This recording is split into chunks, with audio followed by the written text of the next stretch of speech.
Good morning. তোমরা ভাবছো আমি আজকে কি খাচ্ছি। আমি আজকে খাচ্ছি রামেন। তো আমি এটা বাইরে যখন কাজে যেতাম তখন এটা খেতাম রেস্টুরেন্টে। তো আমার ভীষণ ভালো লেগেছিলো। তো আমি ইউটিউবে দেখলাম কিভাবে এটা বানায় বাড়িতে।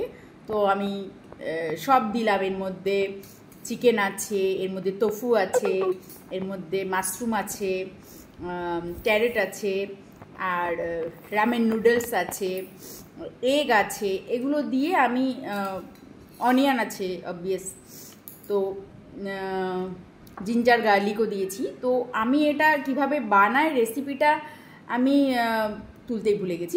এটা বানানোটা এতটাই টাইম নিয়েছে, তো আমি খাচ্ছি, তোমরা সেটা দেখো। আমি রেসিপিটা দিতে পারলাম না, কিন্তু আমি খাচ্ছি, এটা রেডি হয়ে গেছে, সেটা তোমরা দেখো। কি টেস্টি হয়েছে। আমি বলছি ভালো হবে না। মাসি ভেবেছিল ভালো হবে না, বলে কি খাবো না। খুব টেস্টি হয়েছে। আমার বাড়িতে এটা বানিয়ে, এটা ইউটিউবে তোমরা দেখতে পারো, দেখে এটা বাড়িতে বানিয়ে খেতে পারো, খুব টেস্টি এটা। টাটা। দেখিনি টাটা দেওয়ার আগে দেখো, দেখেছো তোমরা কেমন হচ্ছে এটা। চলো টাটা।